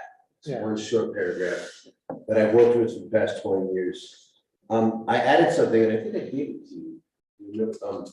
So I added this, it's pretty short, I'll read it to you. This would go in section 5, right after what it says. I can read this to you currently. Steve, I don't want to go into interchanges. This is what we want the harbor committee to take a look at, to recommend to us to make changes. So that I think what needs to go. Yeah, so start with that and Yeah. see if that's. Good. Yeah. This is a quick little thing adding to this to give a little teeth, and then they can move it to where they want. And whatever else you determine is Yeah. necessary. That's what we have the harbor committee for. Good. Thank I you. mean, the other Oh, thing yeah. is, we also have all these other public access points that have been completely neglected and abandoned. Yeah, And that's gonna be, so I can't wait, but at some point, we can solve maybe some of the Steamboat Landing problems by creating opportunities in some of our other. that's, Yep. yeah, Thank you, Steve. Thank you. All right, is that clear enough, Barbara? Yeah, no, I mean, and this is more for you, because ultimately, Right, it's exactly. gonna be. I the board agree that's totally. So Ray, you want to make a quick comment? Just a couple of quick things, right? Because I live right near Steamboat Landing. You do. Yes. On Cove Road. And just wondering, you mentioned about the parking area on Cove Road, and it's really a free for all. It is. And Oh, yeah. this past year, and I think it's going to keep on increasing, there are going to be more vehicles, and I'm talking with trailers and everything, out on Cove Road and up to Erie, almost all the way up to Erie, and that's going to wind up being a safety issue at some point in time. I don't know have a solution at all. I totally agree with you, Ray. And sometimes it's not even trailers and stuff. It'll be just the commercial vehicles that are parked there for Yeah. days and days as like vehicle But there's storage. no place else to go, I understand. I don't even- Second thing is, and it's improved in the last couple of years, but I walk out there particularly out onto the Warren. And the number of dinghies out there tied up that don't have a permit is always an issue, but it's improved. It's been much better this past year. I don't even know what to do about that. I mean, what can you do? You're not gonna be able to get over there every day and take a look at it, but that's one. And the third thing is Steamboat Landing, I'm just gonna say this, okay? Steamboat Landing may be the only piece of open town property that doesn't have any kind of trash receptacle. Oh, good point. And Good point, that's Ray. and it's so Good point, confined an Ray. area, you don't Good have point. anything there, but it's Good something. point. Thank you, Ray. Thank you all. I'm gonna move on. Thank you, Josh, all the hard Thanks, work. Josh. Now we gave you some more hard work, We'll work together on this. right? On to our reports. Bob, do you have any reports? I do, so I just wanted to put this out there again, that if anybody who hasn't signed up for Text My Gov, I'd just like to encourage them to do so, because we're hoping that it would just be a more efficient way of notifying people who have an interest in, it could be emergency alerts about, Stephanie Smith brought this up in an email to the select board that I was Yeah. included on. Yeah. Emergency alerts if we have to close a road down because of flooding or, we want to send out notice of a meeting or an agenda that's been posted, snowball updates in the winter, parking bans, that sort of thing. I think that's it's gonna be a really good way for people to get proactively notified by the town, but they have to do their part and sign up for it. So I'd really like to encourage everyone to do that if they haven't already. Through our website, correct? Yes. Yes, it's on the town website, it's free. Yeah. And we could also alert people and ask everybody to keep the drains, the storm drains Yes. clogged when we have those rains. So yeah, that's very cool. Sign up for it. Yes. Alright. So the next, another thing to consider, John Burke, who is the consultant that did our paid parking study or the parking management study. Yeah. He's recommended that we consider a pilot project for the public landing, which is something that was studied and discussed Yeah. years ago. But I think given, you know, the technology with kiosks and, you know, opportunity, like that, it's just much more improved from, you know, what was available back when it was discussed 15, 20 years ago. Yeah. And he's got an idea of how we could sort of make a pilot project work. And I think that that would, you know, give everybody in town a good idea. Taste. What's that? Our The taste. taste. Yes, absolutely. So that might be something that we want to discuss at an upcoming select board meeting. Yeah, And John, I'm absolutely. sure would be happy to come and explain Absolutely, how it could work. absolutely. And it So would we be, can have it on Zoom also. yep, yeah. It would be a low cost way to try to get an idea of whether or not we want to pursue this on a townwide basis. Okay, We just had a meeting with MDOT today about the Route 1 South, so the Quarry Hill to yeah, Maritime Farms sidewalk, as well as the 105 sidewalk from Matthew John to Shirt Tail Point. mhm, So that, I'm sorry to say, it's an MDOT managed project, so we're not getting really firm dates on when they're starting, what they're doing, when they're doing things, when they're going from one location to another. It's tentatively scheduled to begin on June 1st. mm, They're gonna try to do as much drainage work as possible on the Route 1 South section of the project, because the drainage portions of both these projects are what's going to cause, you know, disruption. flagging Oh, yeah. and, you know, that kind of components of the work. So they want to get as much done on Route 1 South as possible. And then when it gets to be busier here because of the high season, they'll move up to 105. But they want to get, I think that they want to try and get the drainage laid for Route 1 before the 4th of July. Mm. That's their goal, so that when, you know, the sidewalk crew can take over and they Sure. don't need to close down any travel lanes. Sure. I don't know if that's going to be possible. They've had a hard time ordering That's materials. aggressive. There's just it's a lot of unknowns around that. That's I'm very aggressive. It's really I'm- quick. just want to give everyone the heads up. We're going to be. That's great. I mean, we've been waiting for this for so long. This is really exciting. Let's not discourage them. Well, no, but I just want to give everyone the heads up that there are going to be a lot of answers that people want from the town that we're just not going to have. Yeah. One thing that we do want to do in advance is send out notice as soon as possible to people on that portion of 105, that if they need to repair or replace their sewer laterals, now is the time to do it. And the town can help out with that through, Okay. you know, assistance programs that we have. How So are they gonna know? Can we offer like camera services or? that's the thing. I don't, you know, it would have to be people who already Diatest. know there's an issue, Yeah, I don't know how you know that. They only know that if it's one of those issues that backs up, right? rather than one of the issues that just lets sewage go Sorry. into the river. That's right. Yeah. Okay, So. That's all the We can do dye testing. data, I was gonna say dye tests. yeah. That's a tough one. They usually don't know the problem is they have a problem. Right, All right, but I mean, if anybody's some sort of dye. holding off on fixing it, now's the. yeah, that's the time to do it. Thank you. Martha. Yep. Select board, Allison. Yes, I'm gonna share my screen real quick here.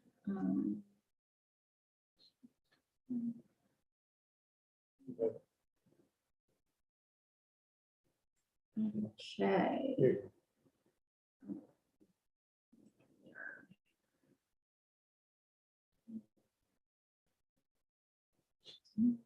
Okay. Oh, yeah. So the, Hmm. Yes, the Leonard Luckner Memorial Cleanup for Earth Day is coming up on this Friday and Saturday. There is, if you go on the town website, you can click on a link that will take you to this spreadsheet here, and you can sign up for a road section or a parking lot or a little neighborhood. And then meet at Hannaford either at 9 o'clock in the morning on Friday or Saturday and get your vest and pickers and all of that stuff. And a road assignment if you don't already have one. You can email me if you have questions. What's that? You would mean? I haven't, did I give you a road assignment? Yeah. No, you can choose your own road. People get actually really a little territorial about that. So we actually had a little bit of an argument last year of like miscommunication. Somebody already cleaned Pearl Street, and so if somebody already got your road, don't worry. There are many roads that need to be cleaned, and they can be cleaned year round. So then this was from April. We've had a couple storms impacting us in different ways. This was April 10th. It was supposed to be about 3/4 of an inch. So I like monitor closely all the time and thought, oh no, this isn't going to be a big deal at all. We ended up getting about 3.5 inches of rain in a very short period of time. Most people I show this to can't figure out where this is. I can't. Because it looks so different. So this is little Daily Brook. It's one of the few native trout supporting streams. And it's, just this little mountain brook that runs down. And there had been, I read in Old Camden Herald stories of Route 1 overtopping and being completely washed out because of this brook. And I didn't believe it. And finally, this time I said, oh, I guess I can kind of see. So this, it turned this field here on the other side into a real lake. You can see this is an example of why we like people to keep things, away from the river, because what happened is these hay bales, we did get those, started to, they traveled down. You can see some already made it, and this culvert is very, very small, and that's of course a DOT road, that would be a good candidate for doing some things. This is up on Lime Rock Street, another one of our brooks that comes into the town, into the harbor, that's buried actually in most places. We're having a lot of problems on Lime Rock Street actually. This is just a little bit of coming off of one of Camden subdivisions. This is where the stream goes underground down Lime Rock Street. Then it comes over onto Jacobs Ave, and you can see it emerges a stream again, and it goes through some culverts, and then it comes down. This is Belmont Ave, where it frequently overtops, and then it comes down Fry Street, completely buried again, and then comes underneath the old Lock Marina where the condos are, and obviously having all kinds of problems there. So that is one of our other water-related problems from too much storm water getting into the sewer system. This is a really frequent area where we have sewer overflows. This is more severe than we normally see it at Eric's Barber Shop. This is not caused by the McGonagall River in this case, but another little brook that we've buried, which comes down from the Camden Bog property down behind the Pearl Street backyards. And then it goes underground up in a parking lot up above, and it's just too small of a pipe. And so it runs all the way down here and ends up going there. It's trying to, all that water is trying to get into the McGonagall River though. So as you think about solving all of these drainage problems all over town, where people say, oh no, we need a bigger pipe here, we need a bigger pipe here. That all has to go into the river underneath the Bagel Cafe in this case, where we don't have much capacity. Tannery Lane sewer overflowing. This is Rossin Ave, coming down from some of our subdivisions here. And this isn't in the even the 100-year flood zone. So it's just one of these brooks that has gotten bigger and bigger as we've added more and more water to it, causing all kinds of problems. But Rossin Ave is overtopping like more and more. Then this, of course, is where it all ultimately has to drain to. And so when you talk about like, one of the reasons that MDOT had to put that terrible pipe down that you just can't stand, that goes down the harbor alleyway there, they drilled through bedrock to get their new pipe down there. And everybody said, what the heck are you doing? Why would you do that? Why not just put the downtown drainage into the river there? And one of the reasons for that is that there's just not enough capacity there. So when, all the water ultimately has to go somewhere. This is of course the lake. A couple of days before this, we were getting complaints about the lake being too low. Yeah. Some people thought this was, this is perfect now. Actually, it's really not perfect, because it does cause problems when the lake is, consistently flooding. It causes septic problems, all kinds of problems with runoff, with fertilizer. So then today we had a storm also. But before you go to today, Sure. I also saw it, and I forgot to take pictures, but on Chestnut Street, the lot almost at Chestnut Hill that's vacant, Mhm. there's always water there. It's like a pond. And It's like doing us this great service. Yeah. yes, thank you. But now it has overflowed, and it was coming down Cedar Street. I mean, it's everywhere. There's just the water, just when it's spread out, we can handle it, but when it's that fast, it's and so, looking at different places that the town over the years might be able to even acquire in terms of, continuing to have that as like a stormwater sink. If that water on Chestnut Street gets developed, that's, a lot more water, of course. So anyway, then we have some different types of problems, but also water related. I was kind of shocked today a little bit to see the degradation down at Harbor Park. Just a lot of, this was just fixed here. Oops, I got things a little bit out of order there, but so this, this of course is the yacht club, which is just getting hammered. That was over on Lyman Morris isn't really in such bad shape, but that was a good view for like yacht club. This is one of our harbor access points here. This shows Sherman's Cove. This wasn't even like a really, really high tide. This was just today. It was a little after high, it was a 10.6 foot high tide or something. And each time that we have these more vertical walls that get put in, that really does redirect energy to other parts of the harbor. This is the yacht club. And this is a huge decline in, I just a couple months ago, I was there and it wasn't nearly so bad. So this is, these vertical walls, this was all infilled in our tidal zone.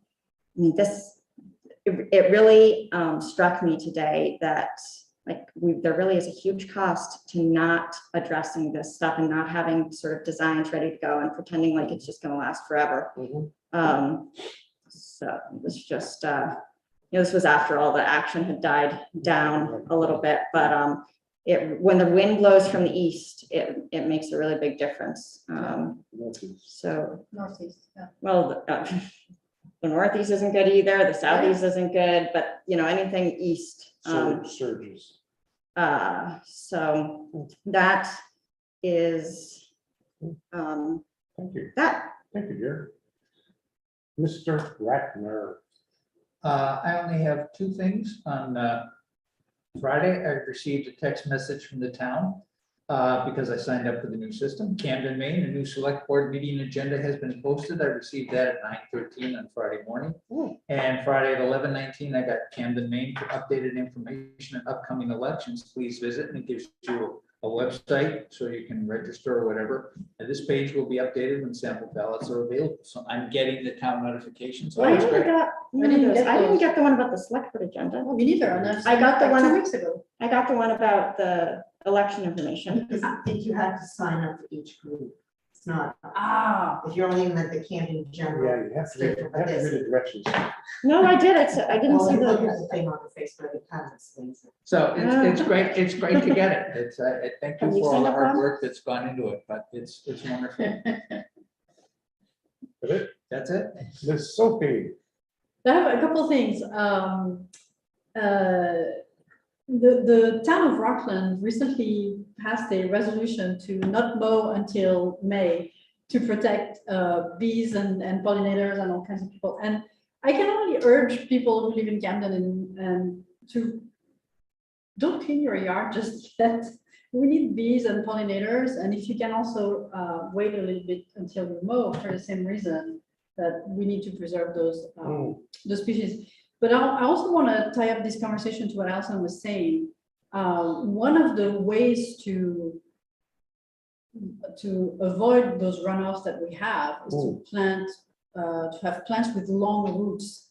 So lawns don't have long roots. Typically, they wash up really quickly and they get overwhelmed really quickly. So when we start thinking about climate change and how it affects our environment and what we can do as just, civilians and ordinary people, thinking about what we do with our lawns, when we mow them, what type of plants we put in, it all participates to, either aggravate it or make it just a little bit less dramatic. So just my PSA public information to save the bees. that's fine. But Hey, is there, and are there things that the town Parks and Rec department could do should they be happy to be told not to mow for a little while? Are there opportunities that they could It's not a look forward big to? long one to make my part, not at all. And I've heard I- mowing already in my neighborhood. Or Like, maybe we could commit to no leaf blowers for Yeah. the town or Well, that's what I really That's need. a decision that you can make personally. I don't know if you want it to be an operational decision. I know. I don't know if I want it to be an operational Oh, decision. I feel like that is genuinely a policy, a statement of policy. If you want a no mow May, and we don't mow public property until June. June 1st. No, but I wouldn't want to tell the cemetery committee what to do, Right. because Well, I you don't feel, can't. right, exactly. Or I wouldn't want them to think that we've thought that we can tell Yeah, them what to You do, but can't, but I mean, Right. we do have parks that we mow that, that's true. yeah. That's true. right. I mean, That's true. maybe if they could look into the viability of. Yeah, right now, it's just a suggestion coming Oh, from it's me. very viable. But It's it It just does a seem matter of- viable. I know it's Yeah. viable because I do it very Yeah. consistently. There are And I want related, to get rid of my there lawns. are related issues to lawns, though, including trimming and cutting down fruit trees.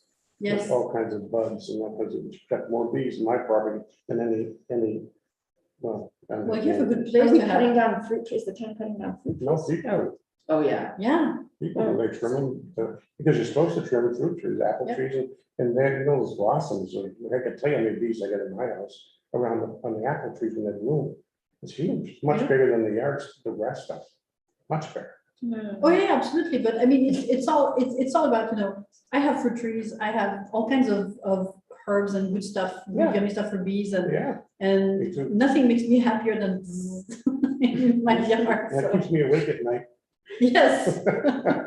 Anyway, Anyway, that was my, and the other thing, if I may also, yes, I've noticed also a lot of people, and I'm super happy to see a lot of people walking in Camden. And again, I often see people with pushing child carriages and things like that on the wrong side of the road. oh, And really facing the traffic can literally save your life. So even if the daylight is improving late at night and things like that, please walk on the correct side of the road, either on the sidewalk or if there's no sidewalk facing traffic, it could literally save your life. I see a lot of people not using the sidewalks. But because they're too narrow and you cannot be walking you cannot be two of you. But so if you're not on the sidewalk, face traffic. Thank you, Mark. I would like to make a motion, but I need to say one thing before that. I've been doing this for 6 years, and the best thing ever just happened in this meeting. Because Sophie gave me a reason not to cut the grass at my house, and I'm so thrilled about that. Because I hate cutting the grass. I'll shovel snow all winter long, but I have an excuse. I'm so happy. And I would like to make a motion that we adjourn the select board meeting tonight. So were you also supportive of the town not mowing the grass? Actually, Do we give Barbara some tips? direction here so that she doesn't have to be on the hot seat herself? Actually, one thing that did come up in the previous Conservation Commission, it did come up that mowing at the Snow Bowl early did cut habitat for a particularly rare butterfly, if I remember correctly. So it's actually, it's not just bees, there's other. Oh, yeah, so you are, We had a motion to adjourn. I second. All those in favor?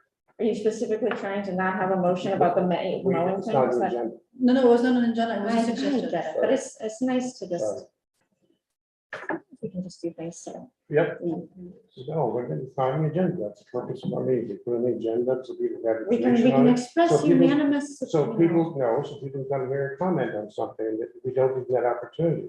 When we don't have something on the agenda, that's the whole purpose of it. Well, the other one said it was an operational decision anyway, so they Well, weren't gonna have a say anyway. Doesn't have to, be. They can bring it to the next agenda if we want. Okay, May will have already started though, but it's okay. That's true, May 10th is our next meeting. I'll bring it up at the. Okay. All right, Thank you. thank you, Janet. Thanks, Dennis. Thank you all. 8:30. I know.